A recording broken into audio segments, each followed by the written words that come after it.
Okay, today's practice is about recharging the energy battery. So, working with your solar center in various ways. So, we might use a couple blocks, and if you practice shoulder stand, we may get to that. And I would have a couple blankets handy for that.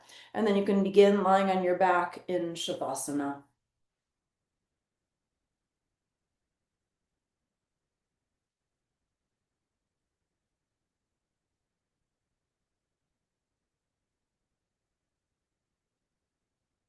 So, we begin as usual by not doing anything, just being. Probably the hardest work we could ever do is to just be for many of us. Let your body drop. Feel how gravity moves through you.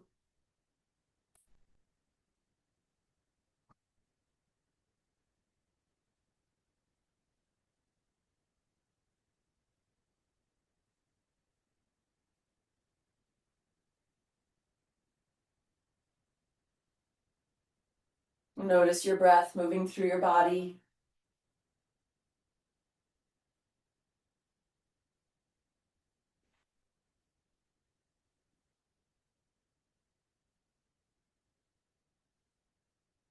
Sense your overall level of prana.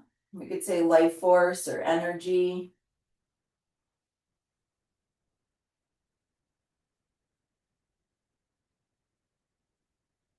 Do you feel heavy or light? Do you feel depleted, alert, or fatigued?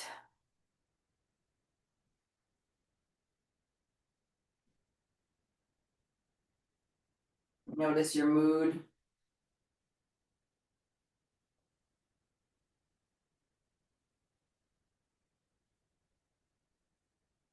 Acknowledge any subtle or maybe not so subtle, but physical sensations inside.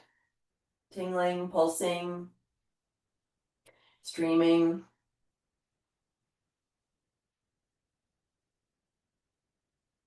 Yawns, sighs, tingles.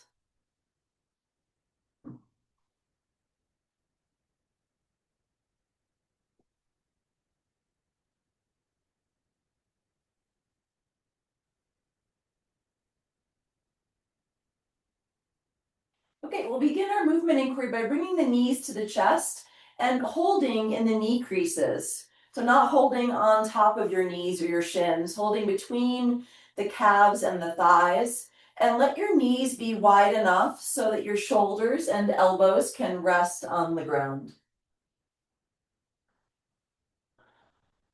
And then just see if you can relax your shoulders a little bit more. Maybe not, that's okay. Everything is just an invitation for exploration.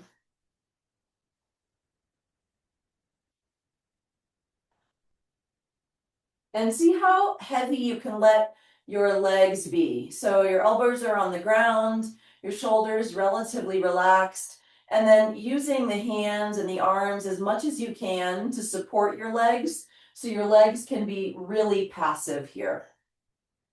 Just take a moment to feel the weight of your legs.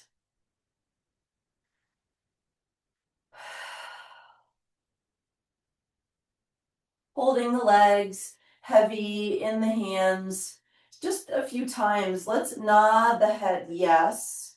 So chin toward the chest. And then chin up toward the ceiling, head staying heavy on the ground, sliding along your blanket or carpet.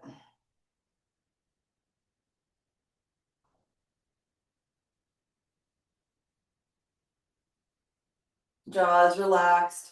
Keep the lips together so we can potentially get a little more stretch through the neck.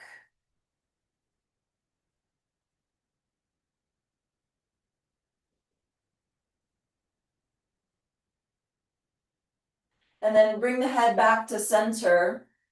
Legs are heavy, arms are supporting, and now we'll nod the head no a few times. So there's a little bit of, I mean, we do this a lot, but kind of a review of some of the stuff we did last week. So one ear is comfortably close to the floor as you can get it.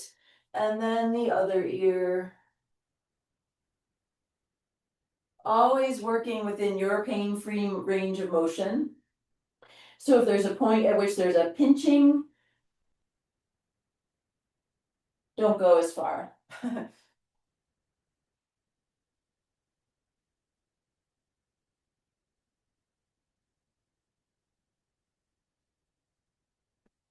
Be in the movement as you're doing it. So we could be doing the movement, but completely somewhere else in our minds. Be in the movement with your mind, noticing how close one ear gets to the floor. Maybe when you turn your head the other way, it's totally different or a little bit different.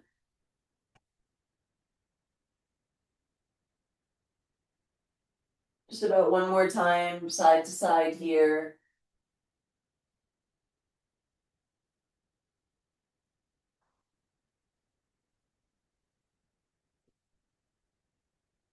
And then we'll bring the head back to center. Keep the right leg heavy in the right hand and release your left foot to the ground. So knee is bent, foot is on the ground, and let's bring the left hand behind the head. Let your head be as heavy as you can. So at this point, the arm is heavy too, elbow is on the ground, maybe it's not, that's going to depend on your shoulder mobility, but head heavy, your fingers might feel a little squashed, that's okay, so we can just deal with it for a moment. And we're going to try to keep the head heavy here so the neck can stay totally relaxed when we start to move here. So the arm will end up doing the lifting. The arm and the hand will be doing the lifting. But just for one more moment, heavy head, heavy hand, heavy arm, and heavy right leg.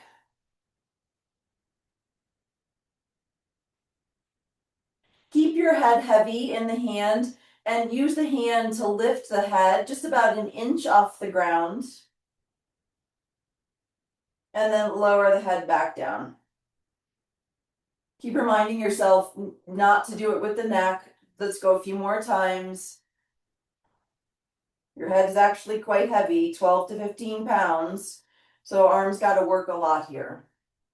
When you lower down, take a moment to fully let go. So a lot of times we're like off to the next thing before we even finish the thing we're doing. So allow for that complete moment of release before you lift the head again.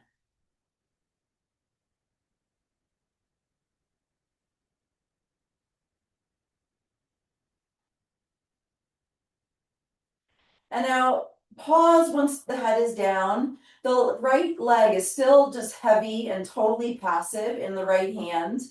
And now when we lift the head, we're going to orient the elbow, left elbow, toward right knee. I'm not bringing the right knee toward the elbow, just the elbow toward the knee. And I don't need to get the elbow all the way to the knee. This is, of course, negotiable, but I would always start small, start slow. And then maybe you can start to lift a little more. Notice that the neck is starting to try to do the work. Don't let it. Head is heavy as best you can. Let the arm do the work.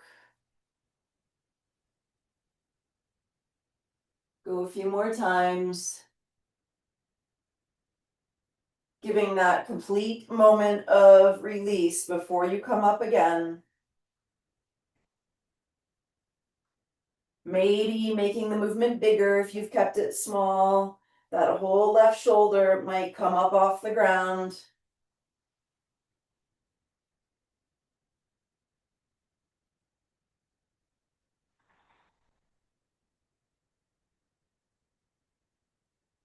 And then the next time you come up, stay up for a moment and use your elbow to draw an imaginary circle around your right knee in one direction. Head is heavy, and then the other direction. And then bring the head back down. And now we'll keep the head down, heavy in the cradle of the hand. And use your right hand to bring your right knee over toward your left elbow. So I don't want you to totally roll to your side, keeping the left leg pretty much parallel where it is, upright. So it's just a bit across the midline, and then come back to that full release where the upper arm is heavy, and bring it across again.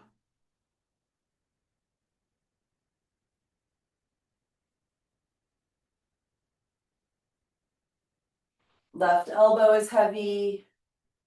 A few more times here, using the right hand to direct the right knee toward the left elbow. It's not going to be anywhere near there. Might not feel like much happening. Just notice the little bit that is happening.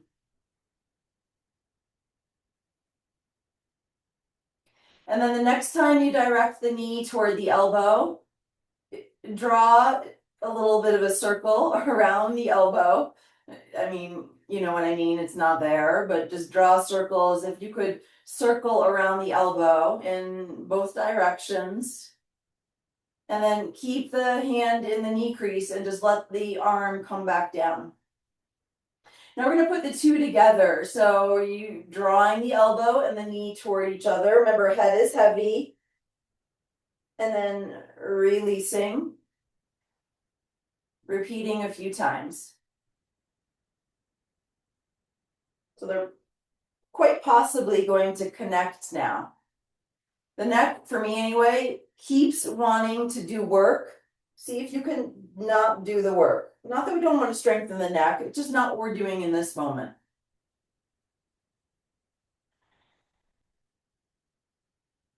So hands are doing the moving.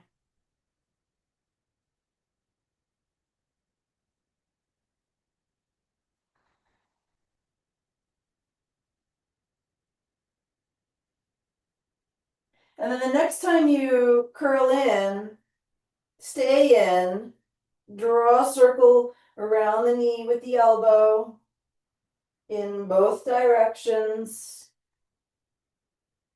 And then stay curled in, draw a circle ish with the knee around the elbow in both directions. And then release both back down. And let's stretch legs out and just drop into Shavasana for a moment. Just notice what's bubbling to the surface. Maybe it's physical sensation, like the right hand even from holding the knee. Maybe it's mental commentary about this exercise, this exploration. Notice your breath.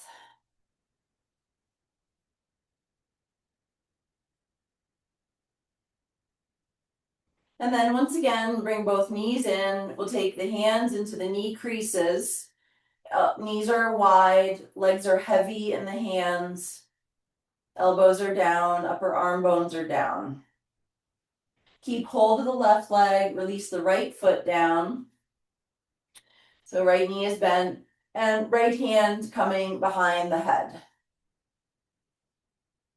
Let everything be heavy for a moment. Head heavy, arm heavy, elbow and shoulder heavy, leg heavy. Keep the head heavy, and we're going to center first. Remember, we did that on the first side. So we're using the right hand to lift the head just about an inch off the ground. No rotation here. And then releasing back down. Notice where you're feeling sensation, however small it might be. A few times, lifting and lowering. Make sure you give yourself that full moment of release before you come up again. So practicing being in the moment rather than being kind of perched on the future. As well as the ability to let go physically. One more time, just about an inch off the ground.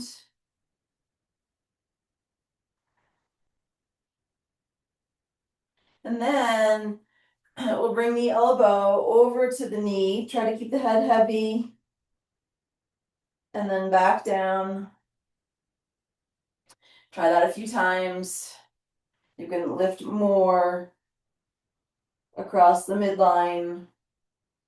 We want to feel something. So we don't want to chase sensation, but we want to feel some sensation. So find that moderate intensity. This side might feel different. Leg is totally relaxed in the hand, the knee's not moving at this point.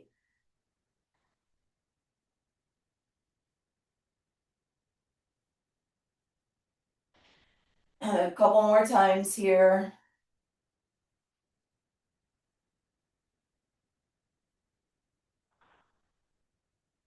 Maybe the arm is fatiguing from lifting your head. And then the next time you come up, stay up for a moment and try to draw a little circle around the knee with the elbow in one direction and then the other direction. And then lower the head back down. Let it be heavy, arm heavy. And now I keep the elbow down. And use the hand to bring the knee over toward your right elbow. So the left elbow will come up and then release it back down, fully releasing the weight of the leg into the hand and repeating a few times. Try to keep the right leg vertical so we're not dropping off to the right side here.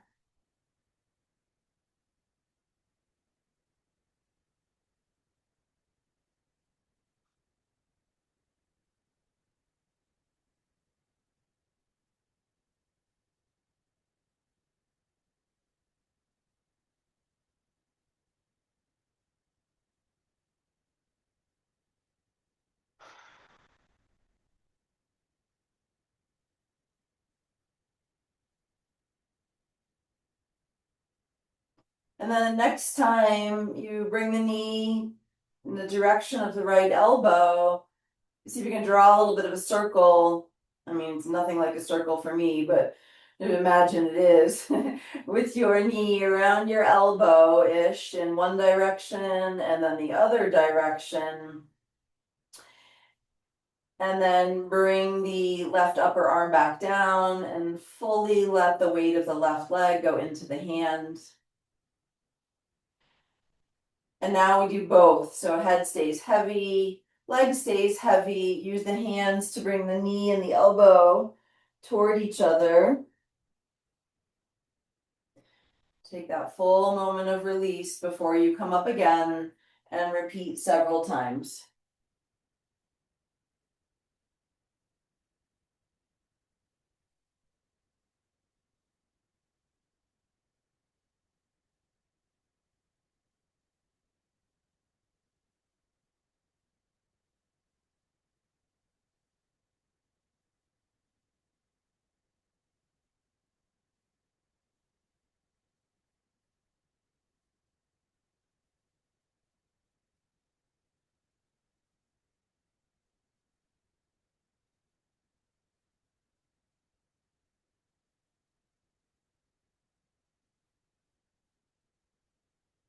The next time knee and elbow get close to or touch each other, draw a circle around your knee with your elbow.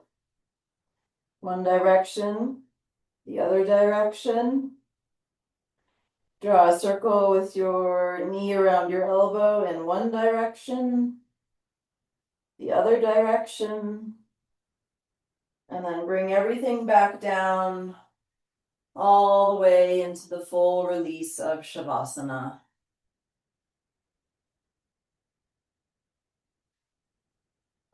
Sense how much space there is between lower back and the floor. That might have changed. Weight of your pelvis. Warmth or sensation through your hands.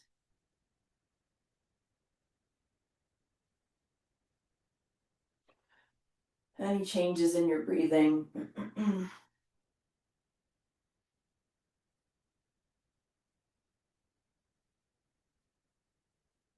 Okay, now we'll plant the feet about hip width apart. You can have your arms down by your sides.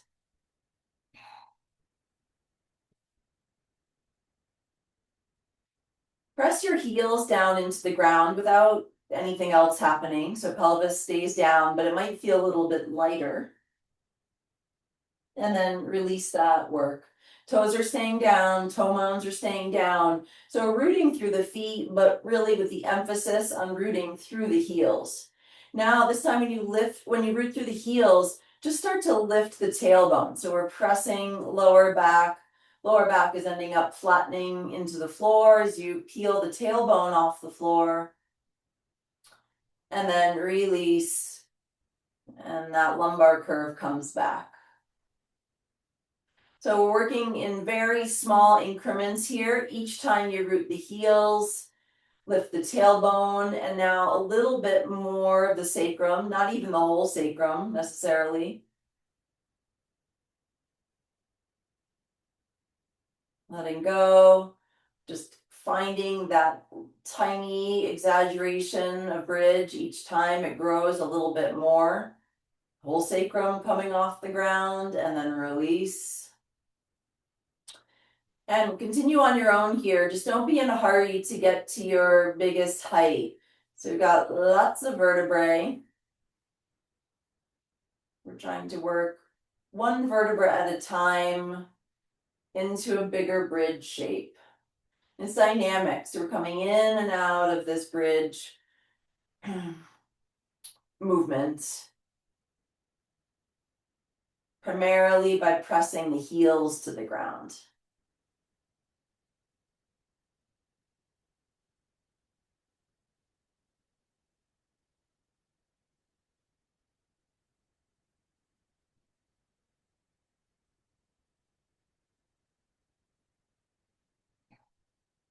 So maybe now working up past the lumbar spine.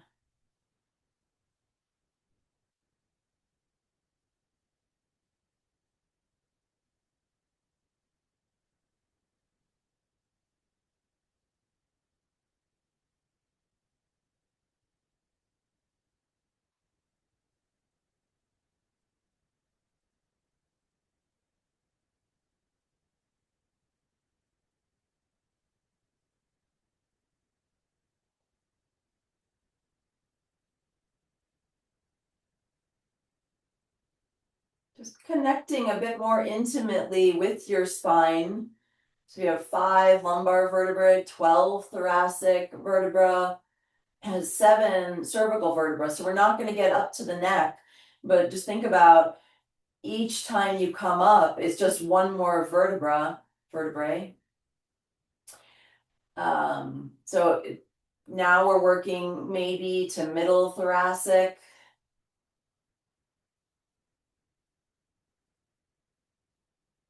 Most of us won't be able to feel each vertebra separately, but we're imagining we could.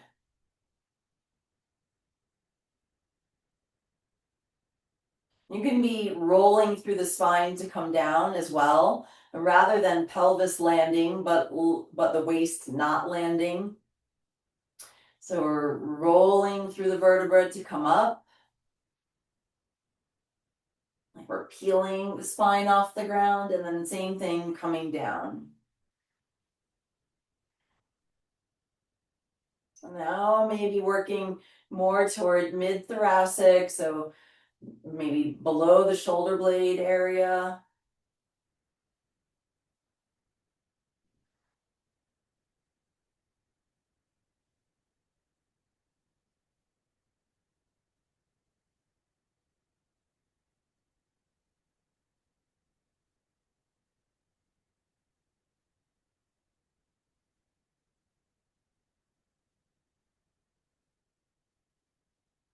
You might gradually be lifting a little bit more toward upper back.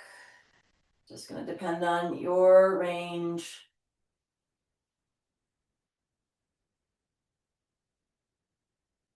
Remember, we're still rooting, especially through the heels, without losing our toe and ball of the foot, toe mounds contact. We'll go maybe a few more rounds.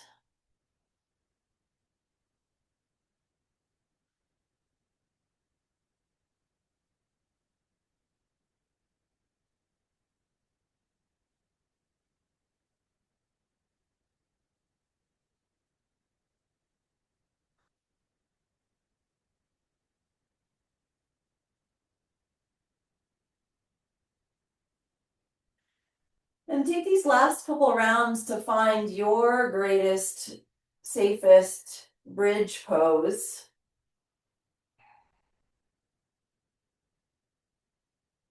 We won't do any kind of hand clasp or anything at this point.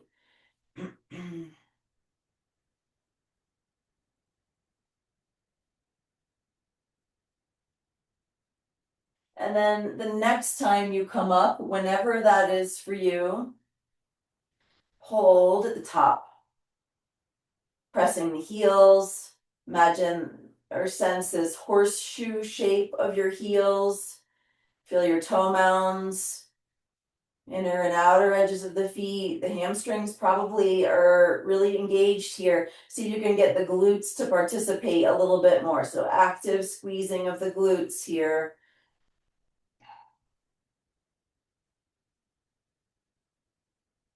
Couple more slow, steady breaths. Glutes, glutes, glutes, more than hamstrings.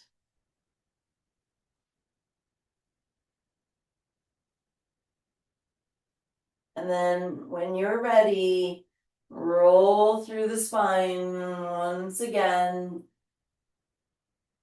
Don't let the pelvis land before the lower spine lands, coming all the way down. And let's slide the legs out straight once you're down.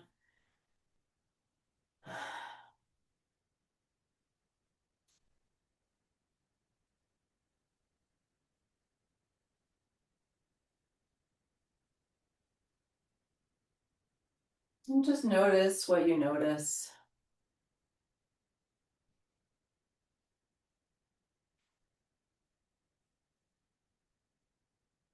What might be particularly obvious is sensation through the lower back, maybe different amount of space between lumbar spine and the floor.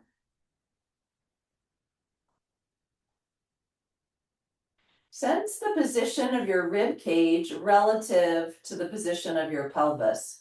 They seem like they're in the same plane, or does the rib cage feel a little bit more up toward the ceiling? Just notice there's no right or wrong here.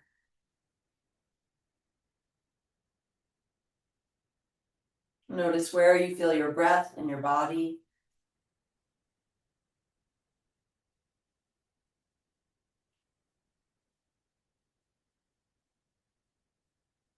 Let's plant the feet again. We're going to do a little potentially review, depending on if you took class with me last week, of the pelvic compass. We won't go into as much depth. We took a long time on it last week, but I want to revisit it because we're going to add it to bridge pose. Okay, so we're going to begin by pressing right foot into the floor, driving right knee forward. So the right side of the pelvis lifts off the ground, and we're kind of rocking over toward the left side of the pelvis. And then let the right hip come down. We did this as a hip thump, so just same idea here, just moving a little bit more intentionally, slowly. So as you push the left foot into the floor, the left knee drives forward, the left side of the pelvis lifts up, and the right side of the pelvis is a little bit heavier. Let's alternate a few times. So we're not doing windshield wipers, everybody. We're not rocking knees side to side. The knee is moving straight forward. So it's like we're doing bridge pose just on that right side and then just on the left side. And then the visual that we began to incorporate, which hopefully is helpful, is imagine you have a slot between the two hips with a ball in the slot. And we're rolling the ball from one hip to the other. So as you lift the right hip, the ball rolls down to the left hip, which is on the ground. And when you lift the left hip, the ball rolls down to the right side of the pelvis.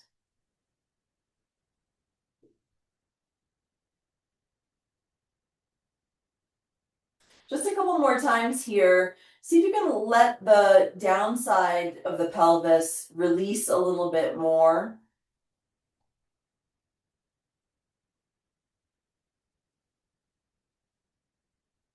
And then we assigned points on the compass. So let's do that again. So when the left hip is down, the compass is set to west. And when the right hip or right side of the pelvis is down, and the compass is set to east. So you might repeat that mentally, going from east to west, back and forth.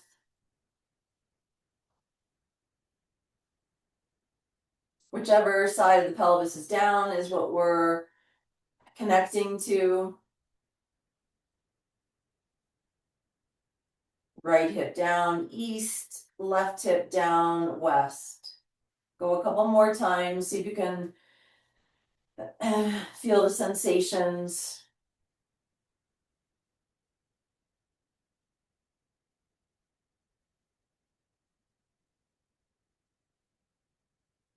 And then let the pelvis be heavy here in neutral.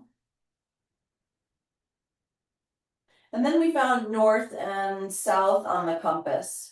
So as you press your belt line, your lower spine, your waist down into the floor, the compass is at north.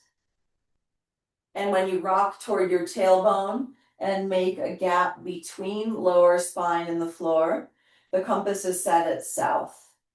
Let's go back and forth a few times, north to south and back again.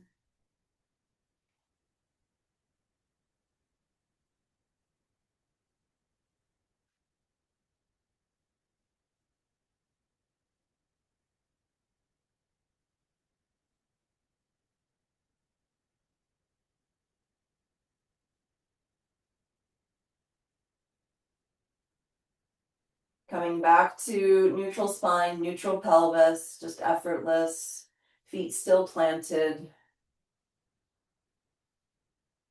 And now we won't break down each quadrant. We're going to go around the whole compass. So let's set the pelvic compass to north. Press your belt line down into the ground. Circle around to east. So the right side of the pelvis is down, left side of the pelvis is up.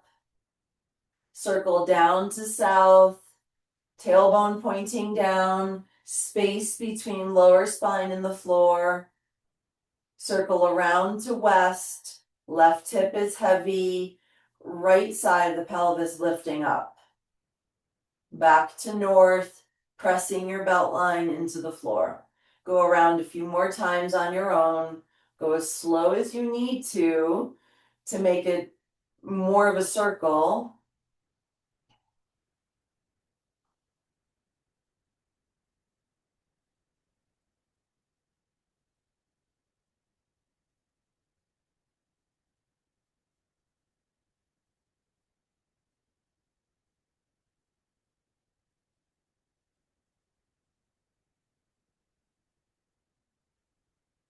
Circle back around to north and pause. And then try going in the other direction. So north, belt line into the floor, rocking over to west. Left side of the pelvis is heavy, kind of reaching right knee forward to lift the right side of the pelvis. Down to south, tailbone pointing more down. Got an exaggerated lumbar curve. And then circling around to east, right side of the pelvis is heavy, left side of the pelvis lifting. I like to do it by driving the knee forward. And then back up to north, press the lumbar into the floor. Let's go around in this direction a few times. Go slower on those places where you are having trouble connecting to the floor.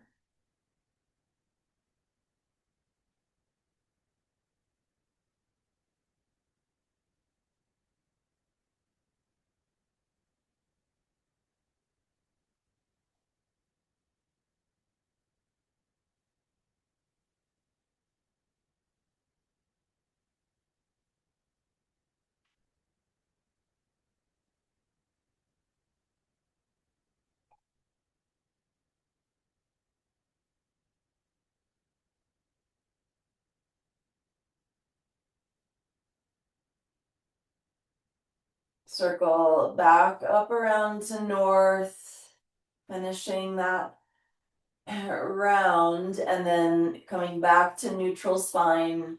Again, feet are still planted. Okay, now we're going to put that into our bridge pose.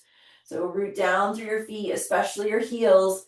Lift your pelvis. Doesn't have to be very high. I'd say a low bridge. So maybe a fist or two, not even two. One fist off the ground. And then keep the pelvis airborne and see if you can draw your pelvic compass in the air. Go in either direction. Hopefully it's clicked for you. It's not necessarily a big movement, everybody, but go slow, especially those places where you feel like you're disconnected.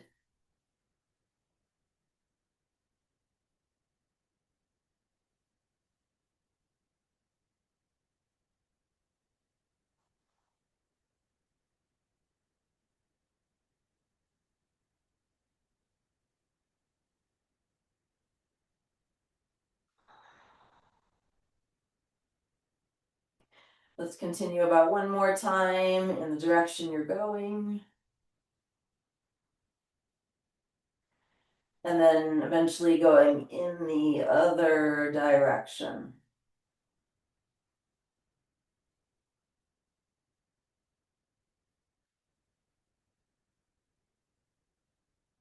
This is our main hinge joint in our body, the pelvis, so really important to stay as mobile as we can here.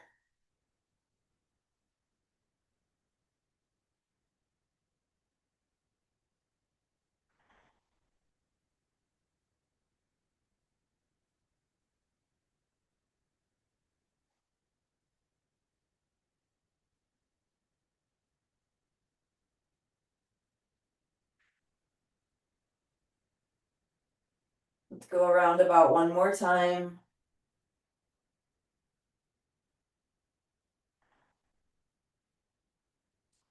And then once you're back where you started, articulate each spine bone until your hips come down. Slide the legs out straight when you get there. Coming back to Shavasana.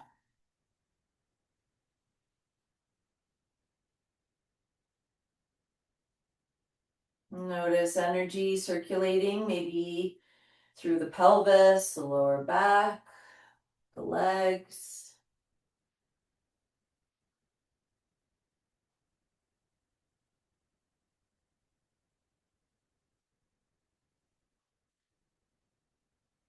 Plant your feet again. We're back in our bridge prep is what I call it. So feet are planted about hip width, pelvis is down.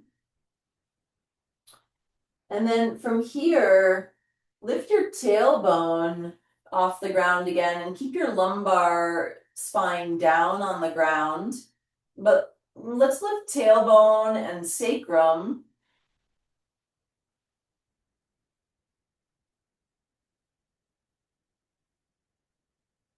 And then release. And then we're going to do that same articulation of the spine, just a little faster here, so you don't have to work one vertebra at a time. So tailbone, sacrum, a little bit of the lumbar coming off the ground. Roll through the spine again, come down. Let's just go about 4 or 5 more times to find max lift off. your biggest, safest, comfortable bridge.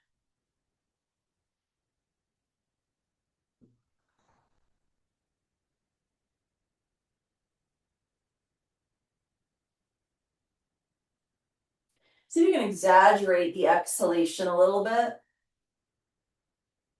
Let the exhale coordinate with lowering down.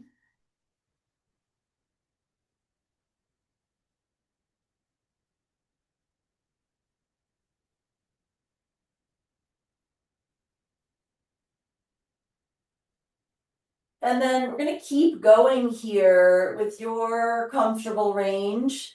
I'm going to see if we can let the breath power the movement a little bit more and go faster. So it becomes more dynamic. Your breath could become more audible. We're still rolling up and down. Go as fast as you can without losing the movement.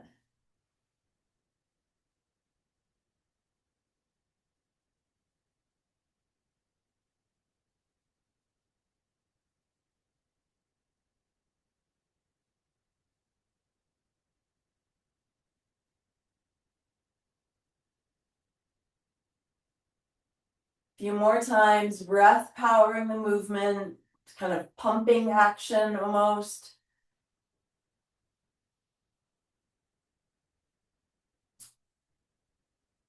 And then next time you come up, pause at about mid-height.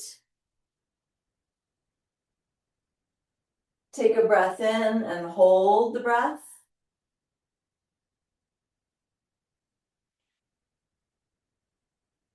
And then without letting the pelvis come all the way down, we're going to do a little pulse up and down with a kind of segmented exhale. So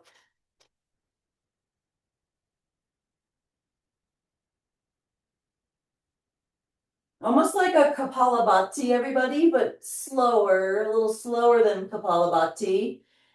And then breathe in again and repeat. So this is probably new or different. So just give yourself a little time. I'm at about mid-height in my bridge. I take a breath in. I'm going to hold the breath in for a moment, holding our mid-height bridge. And then it's a small pump up and down with exhale.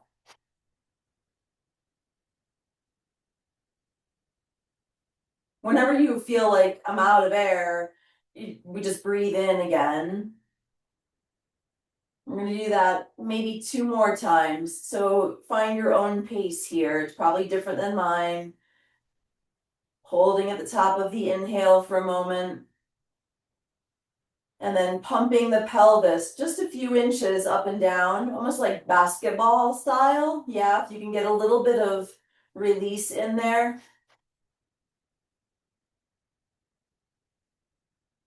That visual might have made more sense. So let's go 2 more times. Imagine you've got you're dribbling a basketball with your pelvis.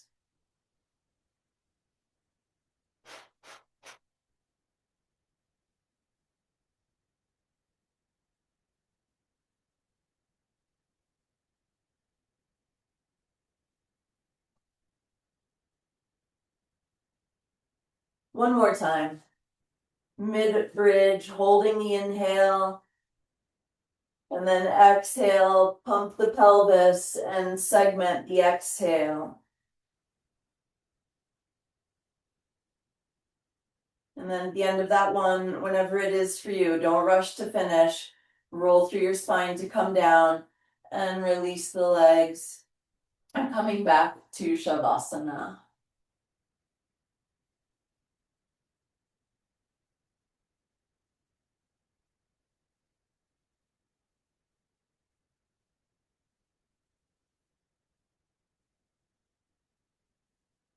Okay, we have one more round of bridge variation, so we'll plant the feet again. Hammies are probably feeling it. We're going to lift up to a mid-height bridge. Take a breath in and hold. See if you can sip a little bit more air in. Sip a little bit more in.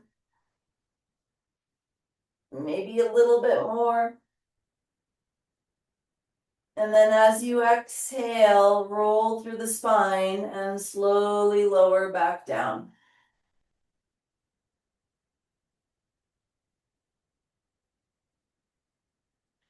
From here, let's keep right foot planted and take hold of left thigh with the hands and stretch the leg up toward vertical. You can keep your right foot planted or straighten the right leg, but now let's keep neutral pelvis. And let's keep left leg vertical for now, or it might not be vertical to maintain your neutral pelvis. Bend the knee, foot is flexed here, and then stretch the leg back up toward the vertical, push through the heel. Let's do that a few more times. Downside leg is active too, downside foot is flexed. That's if the leg is straight. A few more times, bending and straightening.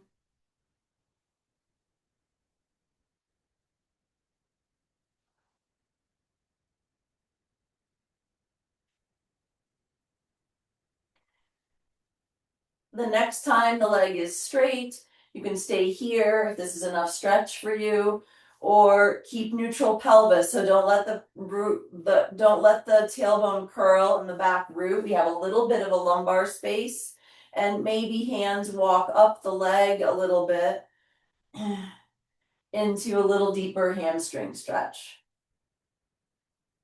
See if you can bring your ribs down toward the ground. Breathe a little more into the back.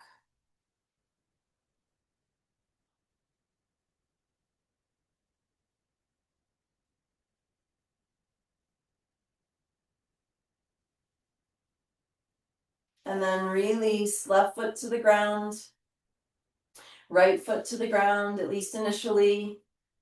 Neutral pelvis. Keep left foot planted, hands behind the right thigh, right leg up to vertical. Keep your neutral pelvis. Option to slide your left leg straight. And then let's keep the right foot flexed and bend and straighten a few times. You straighten, really push through the heel. That's it. Knee doesn't have to totally straighten. I mean, we do want to be able to straighten the leg completely, but it just depends on your hamstring here.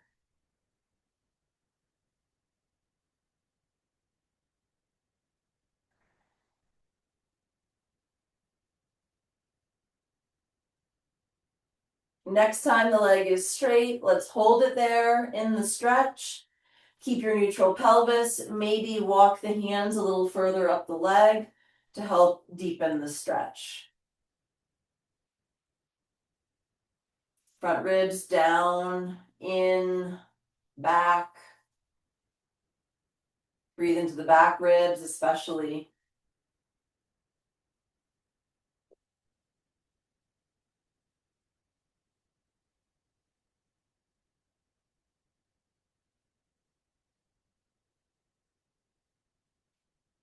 Release the leg. Let's have the legs straight, unless you would prefer, it doesn't matter, you can have your feet planted, but we already did a lot of that. So legs just passive here. Let's stretch left arm alongside the ear, palm facing up. And then from here, just slide your fingers along the floor to bring your hand toward your left shoulder, and then see if you can flip to root your hand. So, wheel pose, it's wheel pose shape. If that was a weird, confusing way to come into it, I'm trying to plant my left hand close to my left shoulder with the elbow pointing up to the ceiling. And if you can orient your fingers to point toward your feet, do that. You might have to turn the hand out a little bit more in order to root the hand down. So left elbow points up toward the ceiling. Bring your right hand to your left elbow.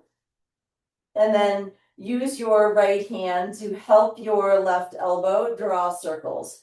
If you're able, keep the hand completely rooted, fingers are spread, so we get some wrist stretch here as well. So it's kind of like elbow compass, yeah, north, east, south, west. Draw a circle, the shoulder will lift off the ground. Go in the other direction.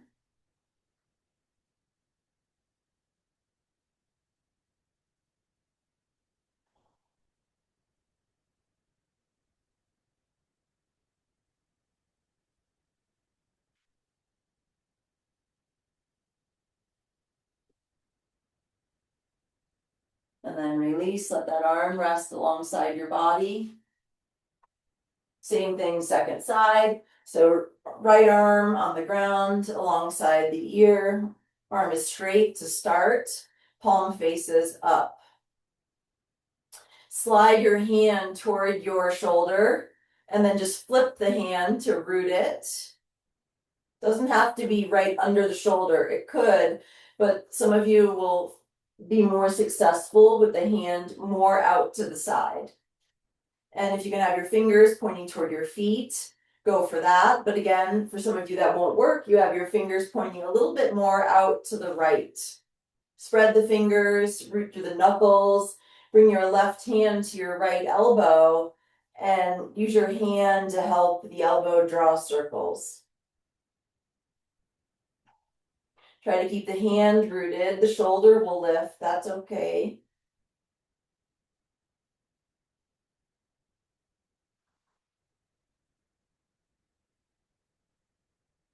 Switch directions.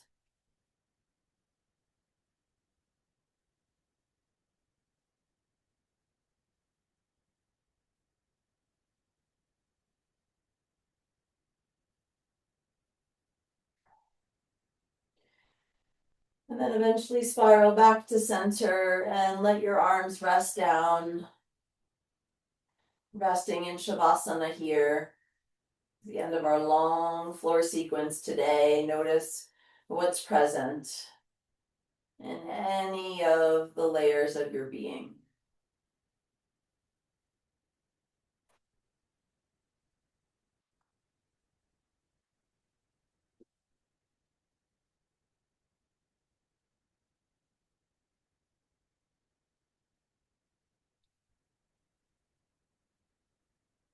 In a slow and mindful way, bend your knees and roll to your side and make your way up to any comfortable upright seat.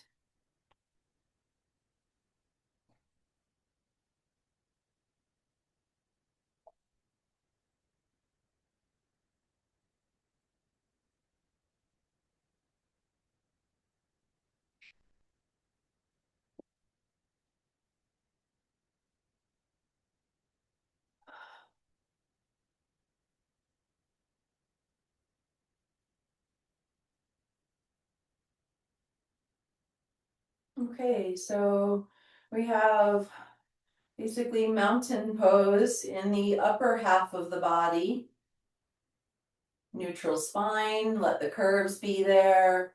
Shoulders are relaxed, the arms can just rest heavy. Reviewing our neck cars, our controlled articular rotations. So we're always just with these cars trying to describe our safest, greatest range of motion. If you run into any pinchiness or pain, you can treat it two ways. You can go back the way you came and just avoid that area entirely, or you can use it like a speed bump. So kind of go up around it and then back again to the depth that you were formerly in. I like to do eyes open to use my gaze as an aid. So begin with the chin moving down toward the chest. Torso is not going to move through this whole exploration, just the neck. Trace your chin along your right collarbone to the shoulder. And then try to get your chin behind your shoulder. and look toward the ground behind the shoulder. When you can't go any further here, we let the head tip back and we start to draw a circle with our gaze or with our chin across the ceiling. Make sure shoulders are staying down until your chin is moving pretty much behind your left shoulder. And the gaze is toward the ground behind the shoulder. Chin toward the shoulder, tracing the collarbone until the chin is back in the center of the chest. Let's go one time in the other direction. Chin brushing as close to the collarbone as possible. Chin towards shoulder, chin behind the shoulder, gaze behind the shoulder. Keep your lips closed, chin and gaze tracing an arc across the ceiling until your chin comes behind your shoulder, gaze behind the shoulder, draw chin from shoulder down the collarbone to the center of the chest, and then bring the head back up. Notice sensation, circulation through your neck, maybe through your upper back. Great. Okay, we're going to sit in, I'd like to sit in staff pose, so legs out in front, and we'll use a block for this one.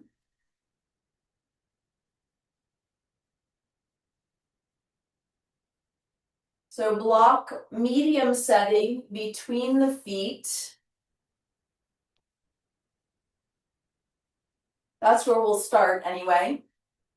And we want to be as upright as possible, everybody. So if you feel like you're kind of leaning back, see if you can use your hands to sit up a bit taller. You can also elevate, you can sit up on the edge of something. We don't want is to be kind of rounded through the back and slumped back. So lumbar spine in. You want to feel like you have a lumbar curve when you're sitting here. So if you can feel your spine poking out the back, you need to bring it in. Okay, hands can be alongside the hips or back behind you a little bit more. We're going to work a little bit with active range here. So we'll lift one foot, bring it over the block and try to tap the other toes, and then bring it back over. If you can't with the block on that medium setting, you can bring it to the lower setting and see if you can bring it up and over. I mean, if you're going to get to the toes, it's got to be kind of high anyway, but you could even do no block, just lift the foot a little bit and bring it across, and maybe the heel's kind of tapping the arch. So lots of different levels here. We're going back and forth. And if you want to challenge yourself more, if it's not hard enough, you put the block on the higher setting. So make sure you're not leaning or slumping back at all. Lumbar curve intact.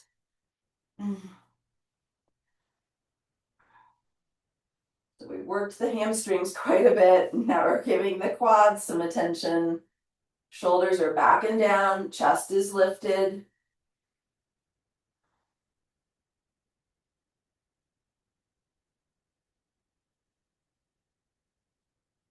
Lately, we've been doing a bit more mobility work instead of traditional yoga asana after our floor work. This is just to keep the body, to keep energy moving through the body, right? If we always do one thing, we're just sending energy to that one part of the body, and the other parts are kind of shutting down. We're going one more time, side to side. You have to stimulate tissues to keep them healthy.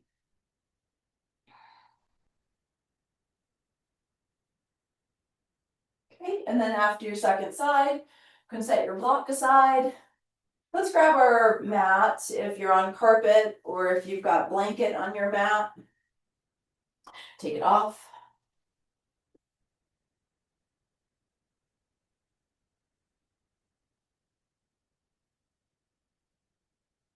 And then we'll come into tabletop.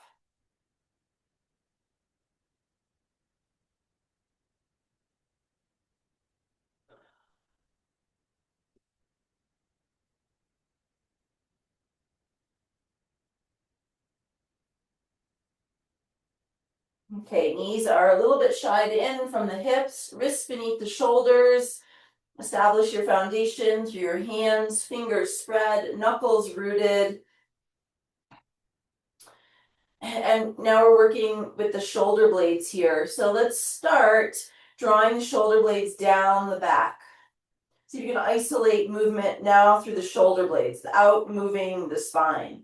Shoulder blades are down the back.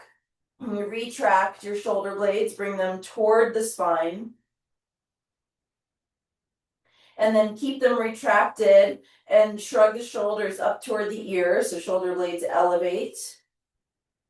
Keep the shoulders elevated and protract. Move the shoulder blades away from the spine. Let's go around that same direction one more time. Stay protracted, bring the shoulder blades down away from the ears. And then shoulder blades stay down and we retract. Shoulder blades stay retracted, squeezing toward the spine, and they elevate up toward the ears. Keep them elevated and protract. Let's go in the other direction. So shoulder blades are protracted, elevate, stay elevated, retract, squeeze the shoulder blades toward the spine. Keep them retracted, draw them down. You might hear some clickety clack, I do. And then stay depressed and protract. One more time around. We're protracted, shoulder blades moving away from the spine. We slide the shoulder blades up toward the ears. Stay elevated, retract. Stay retracted, depress. Stay depressed, protract. Stay protracted. You can walk your hands forward a little bit and come into downward facing dog.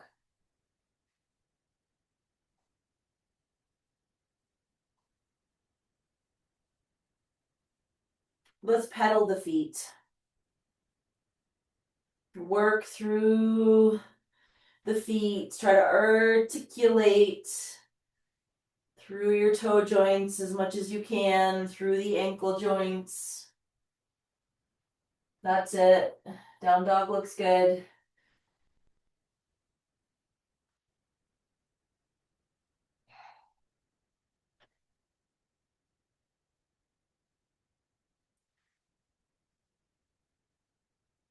Let's lower the knees back down to the ground.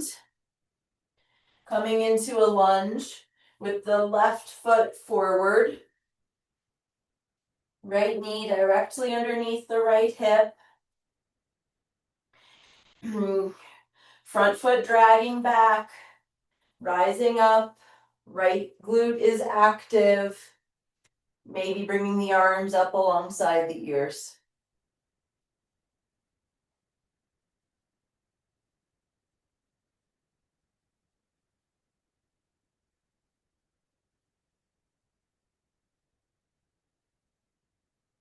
Hands touch down, step to switch. Right foot forward, left knee directly beneath the left hip. Front foot is dragging back, gripping into the mat. Left glute is squeezing, maybe arms are rising up.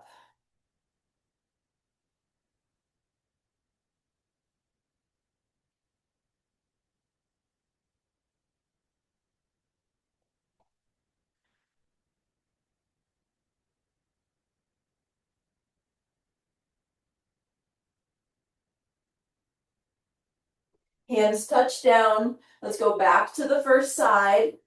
Right knee beneath the hip, left foot forward.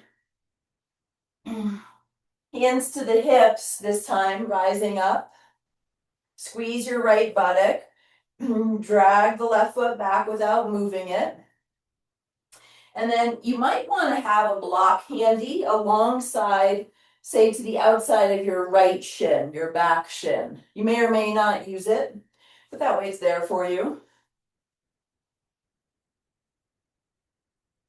Good. Okay, so left hand staying on the left hip, right hand out in front of you, palm facing up. We're gonna work a little more with the shoulder now. So keep your lower body active, everybody. Right palm is facing up. Keep your chest facing forward and see if you can bring your right arm over to the left. Try to keep your elbows straight. Keep the palm facing up and start to bring your arm up toward the ceiling. Eventually your arm will rotate so the palm faces in and the thumb points back, right? This is like our common position when the arms are up overhead. See if you can bring your arm a little further back behind you without arching your back. When you can't go any further, start to rotate your arm internally. So we turn the palm to face forward, and then maybe the palm to face out and the thumb to point forward. From here, keep your chest forward. Don't let this right shoulder come back, and start to circle the arm back. You might be able to keep internally rotating. So thumb will point down and palm back. Finding that biggest, greatest, safest range of motion until maybe your hand comes down to the block. Might need padding under your knee, I do. Comes down to the block or maybe down to your heel. So back toes are tucked under. So wherever, you could even stack up blocks if the floor is too far away. From here, we're going to try to bring this right hip forward and maybe stretch the left arm up. If you feel like your head needs support, you can bring your hand to the back of your head, reach through the elbow.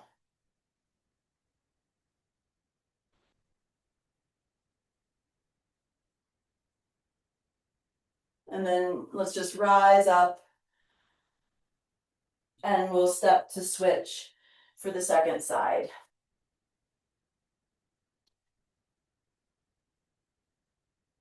So right foot is forward, left knee is directly beneath the left hip. You might want to have a block or two stacked outside of your left shin.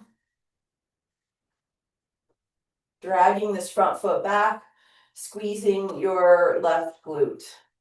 Let's keep the right hand on the hip. And bring your left arm out in front of you, palm facing up. Make sure you're not moving, not rotating your torso at all through this whole movement. Okay, so palm is up. We're going to try to bring the arm over to the right.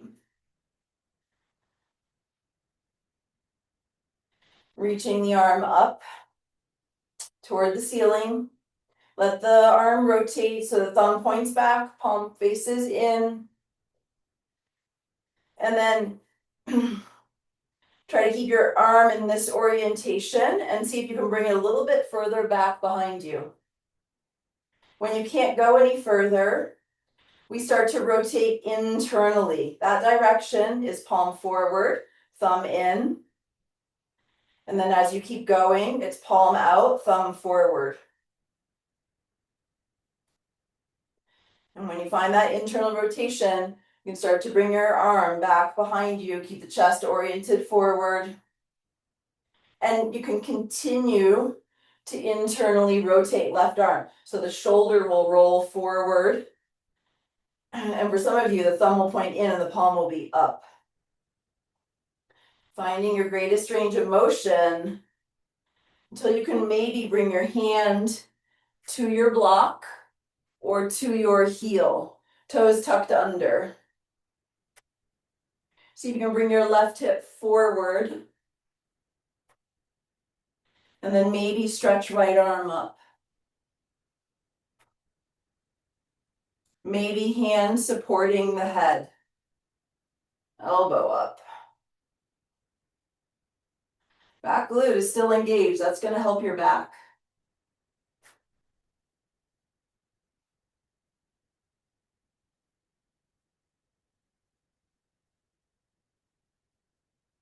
Good work. Root to rise. And from here, let's touch back in to downward facing dog.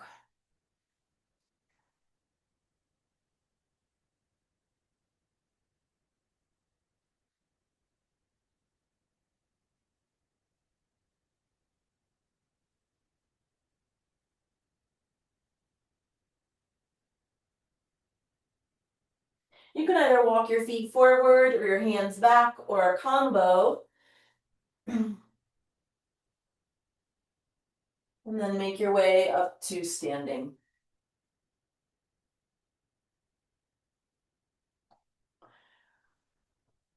Let's grab our block and we'll hold it behind the body, wide setting, palms face each other.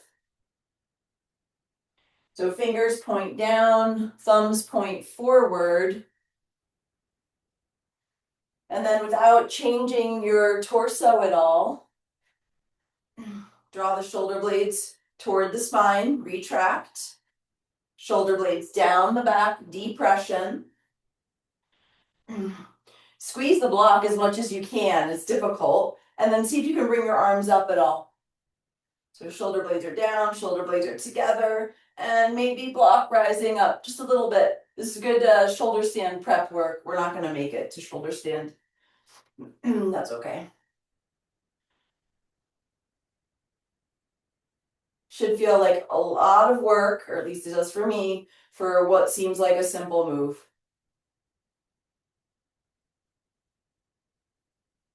And then release. And let's set the block aside. Let's actually have both blocks handy at the top of the mat. You might end up needing them for balance.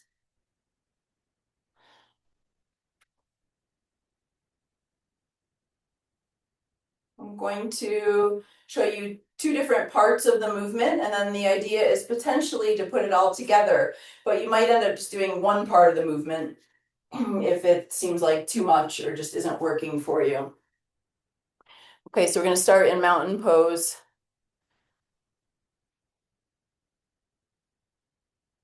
And first movement is we're grounding strongly. Let's ground through the left leg strongly and bring the right knee in and use your hands to draw it in as much as you can. Still mountain pose everywhere else. And then try to comfortably, with control, release the foot back down to the ground. Okay, let's just try that a couple more times. We'll alternate legs. So we're not rounding the spine at all. I'm not leaning back to get the leg higher up, but I am doing passive range. So I'm using the hands to get as deep in the hip crease as I possibly can.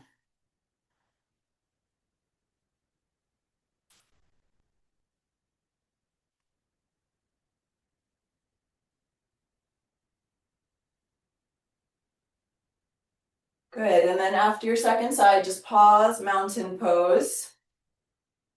You might bring hands to your hips.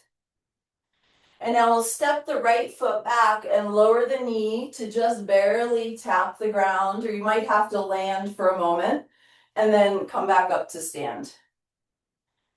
Alternating legs.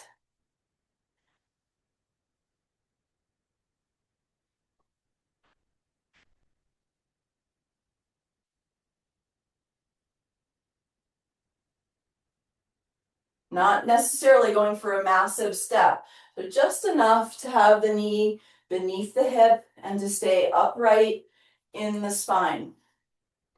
And then option to put it all together. So you can pick or choose, or you can do one round of one and then one round of the other, or we draw the right knee in and then step it right back into our lunge. And then we'll work that same side. If you're working with putting it together, work the same side maybe 2-3 times. So really have to pay attention. The foot that's not moving actually stays connected to the ground, especially the big toe.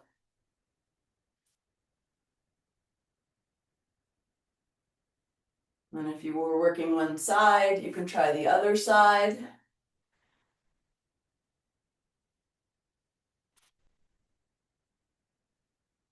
And it's not about being able to do everything perfectly. It's just about challenging yourself with where you're at.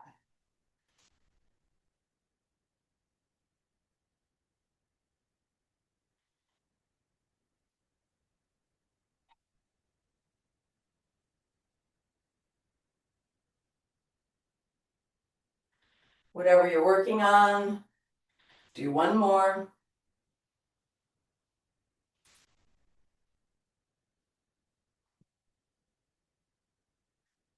And then take your time coming back to mountain pose.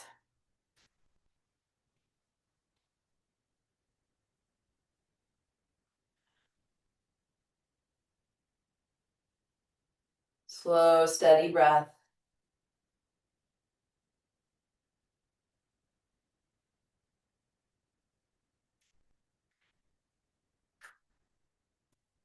Let's separate the feet hip width apart. And if you want, you can grab a block and place it between your inner thighs or your knees. Probably medium setting.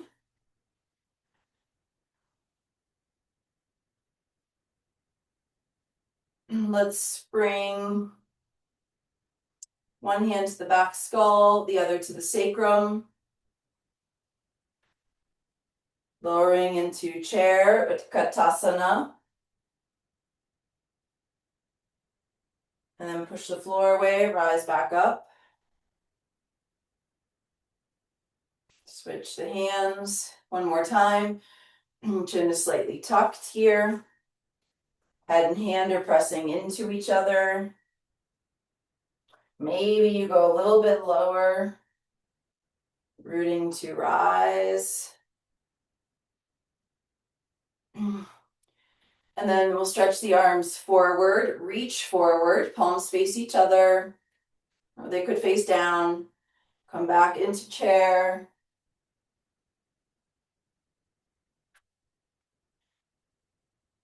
Ribs are in. Push the floor away to rise. Let's just leave the arms where they are. Couple more rounds, lowering down to bridge. Maybe arms rise up alongside the ears or a little closer. Keep squeezing the block.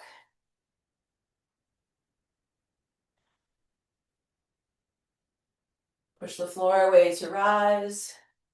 Last one.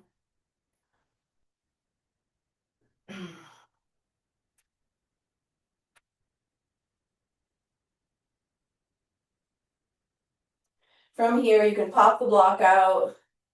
Bring your hands down to the ground.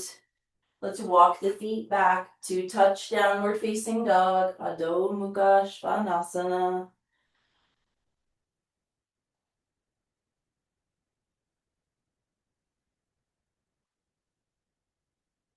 And then lower the knees and come into child's pose.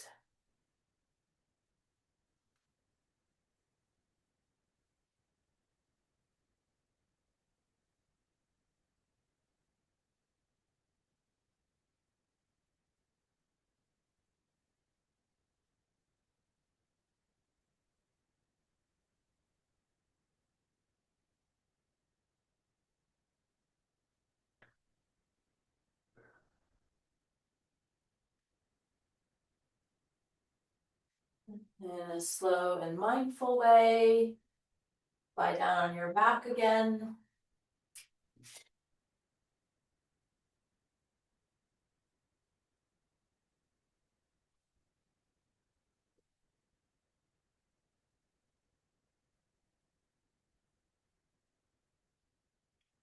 Let's plant the feet wide.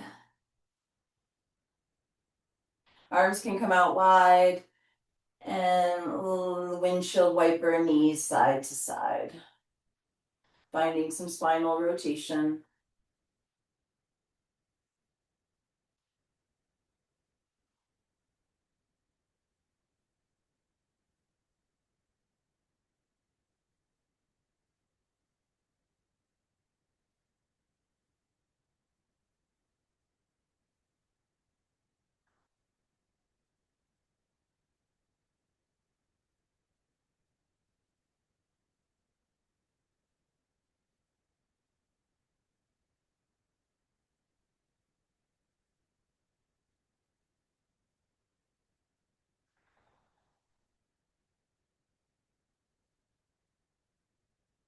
When you feel ready, make your way back to center and into Shavasana.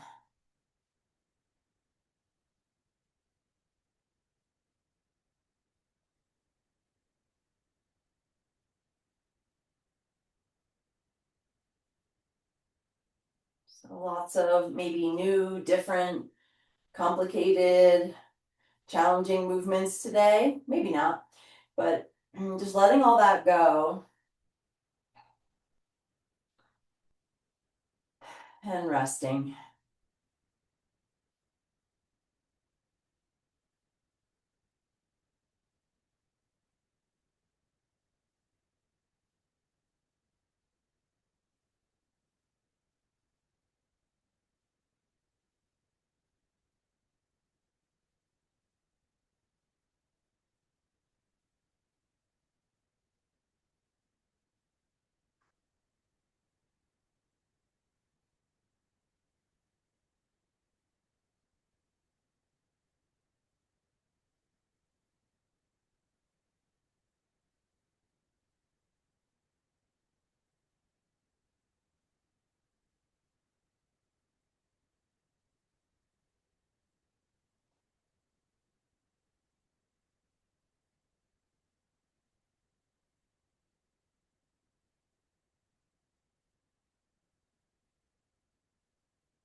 Come back into the river of breath.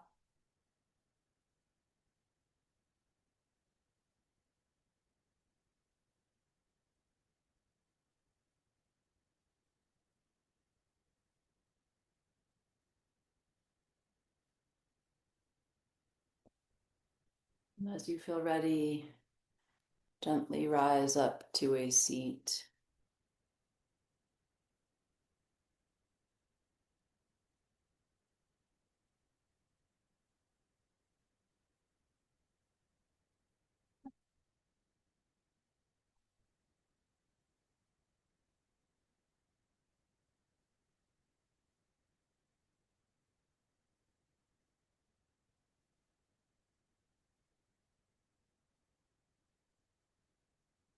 Let's take a breath in. Om Shanti, Shanti, Shanti. Peace, peace, peace. Thank you.